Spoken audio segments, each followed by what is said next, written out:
میرے عزیز دوستوں اور بزرگوں اور ماؤں اور بہنوں، یہ محبتیں جب حدود اور قیود کے مطابق ہوں، شرعی حدود کے مطابق ہوں، تو یہ محبتیں باعث ثواب ہیں، یہ محبتیں باعث اجر ہیں۔ اور اگر یہی محبتیں شرعی حدود سے نکل جاتی ہیں، حضرت صلی اللہ علیہ وسلم کی تعلیمات سے ہٹ کر یہ محبتیں اختیار کی جاتی ہیں، تو یہ محبتیں پھر آخرت میں انسان کے لیے وبال جان ہیں، آخرت میں انسان کے لیے عذاب کا ذریعہ ہے۔ آپ علیہ الصلوۃ والسلام کا یہ بھی ارشاد ہے، المرء مع من احب، آدمی کا حشر اسی کے ساتھ ہوگا جس کے ساتھ وہ محبت کرے گا۔ اگر کسی سے ناجائز محبت کر رہا ہے، کسی کافر سے محبت کر رہا ہے، تو قیامت کے دن اس کا حشر کافر ہی کے ساتھ ہوگا۔ ایک صحابی نے پوچھا، اللہ کے رسول، قیامت کب قائم ہوگی؟ نبی علیہ الصلوۃ والسلام نے ارشاد فرمایا، اچھا قیامت کا تو نے سوال کیا ہے، تو تو نے کیا تیار کر کے رکھا ہوا ہے قیامت کے لیے جو یہ پوچھ رہے ہو؟ انہوں نے کہا، اللہ کے رسول، میرے پاس نمازیں تو بڑی بڑی نہیں ہیں، اور میرے پاس بڑے بڑے صدقات اور خیرات تو نہیں ہیں، اور میرے پاس راتوں کا قیام اور قرآن مجید کی تلاوت اور حج اور عمرے اور بڑے بڑے اعمال تو نہیں ہیں، البتہ دو چیزیں میرے پاس موجود ہیں، ایک اللہ کی محبت، دوسرا اللہ کے رسول کی محبت، بس یہ دو محبتیں میرے پاس ہیں۔ آپ علیہ السلام نے ارشاد فرمایا، المرء مع من احب، آدمی قیامت کے دن اسی کے ساتھ اٹھایا جائے گا جس کے ساتھ وہ محبت کرتا ہے۔ تو اگر آپ کی محبت اللہ کے رسول کے ساتھ ہے تو ارشاد فرمایا پھر آپ کا حشر بھی قیامت کے دن اللہ کے رسول کے ساتھ ہی ہوگا۔ صحابہ کہتے ہیں، ہمیں حضرت صلی اللہ علیہ وسلم کے اس ارشاد اور اس فرمان سے جتنی خوشی ہوئی ہے، اس سے پہلے کبھی کسی بات سے اتنی خوشی نہیں ہوئی جتنی آج خوشی ہوئی ہے۔ نبی علیہ السلام نے فرمایا کہ المرء مع من احب، کہ آدمی کا حشر اسی کے ساتھ ہوگا جس کے ساتھ وہ محبت کرے گا۔ تو میرے عزیز دوستوں اور بزرگوں اور ماں اور بہنوں، یہ مضمون میں نے اس وقت اس لیے اختیار کیا کہ فروری کا مہینہ ہے، اور اس فروری کے مہینے کے وسط میں 14 تاریخ کو ایک بیہودہ رسم منائی جاتی ہے، اور جس کو محبت کا دن کہا جاتا ہے، اور یہ محض مشرکانہ رسم ہے۔ یہ رومیوں کا تہوار تھا، مشرکانہ تہوار تھا۔ وہ 14 فروری کو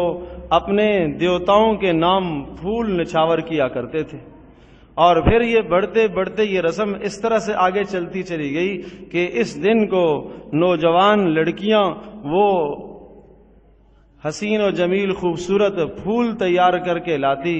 اور وہ کسی جگہ پر گلدانوں میں رکھتی، اور پھر ان پھولوں کا انتخاب پھر لڑکے کرتے، اور اس طرح سے آپس میں محبتوں کے ڈھونگ رجائے جاتے۔ یہ مشرکانہ رسم ہے،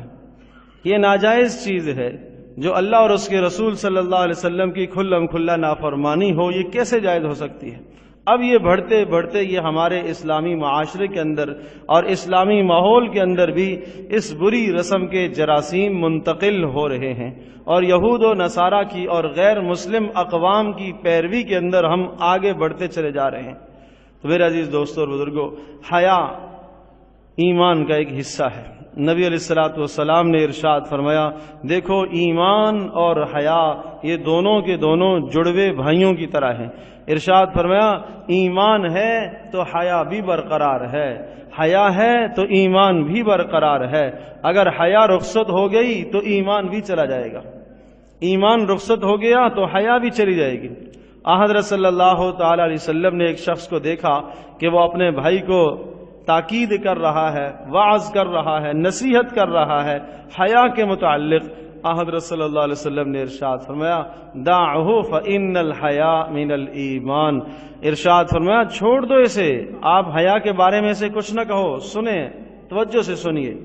آپ نے ارشاد فرمایا کہ آپ اسے حیا کے بارے میں کچھ نہ کہو،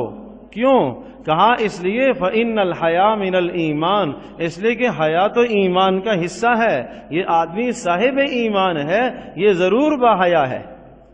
یہ آدمی صاحب ایمان ہے، یہ ضرور حیادار ہے۔ تو اگر حیادار نہیں ہے تو پھر ایمان کا خطرہ ہے۔ اگر حیاداری زندگی میں نہیں ہے، پاک دامنی زندگی میں نہیں ہے، عفت اور پاک بازی نہیں ہے، نوجوانوں میں، نوجوان بیٹیوں میں اگر حیا اور پاک دامنی نہیں ہے تو ایمان خطرے میں ہے۔ حضرت صلی اللہ علیہ وسلم نے اس شخص سے یہ ارشاد فرمایا دعہ فإن الحیا من الایمان، ارشاد فرمایا چھوڑ دو، حیا تو ایمان کا حصہ ہے، یہ شخص صاحب ایمان ہے، اس کے پاس حیا موجود ہے، ہاں حیا کی تلقین اس سے کرو کہ جس کے پاس ایمان ہی نہ ہو۔ تو اس سے پتہ یہ چلتا ہے کہ انسان کی زندگی میں، آدمی کے ماحول اور معاشرے میں اگر بے حیائی رواج پا جائے تو یہ ایمان کی کمزوری ہے،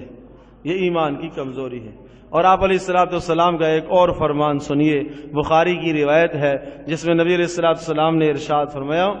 میں نے 70 سے زیادہ نبیوں کے کلام میں یہ بات پائی ہے، اور یوں سمجھیے کہ 70 انبیاء علیہ الصلوۃ والسلام کا اس بات پر اجماع ہے، اور نبی علیہ الصلوۃ والسلام کا کسی بات کو نقل کرنا اور خود اس کو ظاہر کرنا یہ اس بات کی دلیل ہے کہ حضرت صلی اللہ علیہ وسلم بھی اس بات سے متفق ہیں۔ آپ نے ارشاد فرمایا میں نے 70 انبیاء علیہ الصلوۃ والسلام کے کلام میں یہ بات پائی ہے، کیا اذا لم تستحی فاصنع ما شئت، کہ جب تیرے سے حیا رخصت ہو جائے تو جو چاہو کر لو۔ پھر حیا ہی انسان کو گناہوں سے بچاتی ہے، حیا ہی انسان کو برائیوں سے روکتی ہے، حیا ہی انسان کو اللہ کی نافرمانیوں سے، نبی علیہ الصلوۃ والسلام کی نافرمانیوں سے اور حضرت صلی اللہ علیہ وسلم کی سنتوں کی خلاف ورزی سے حیا ہی روکتی ہے۔ اور جب حیا رخصت ہو جائے تو فرمایا فاصنع ما شئت، اب جو چاہو کرو۔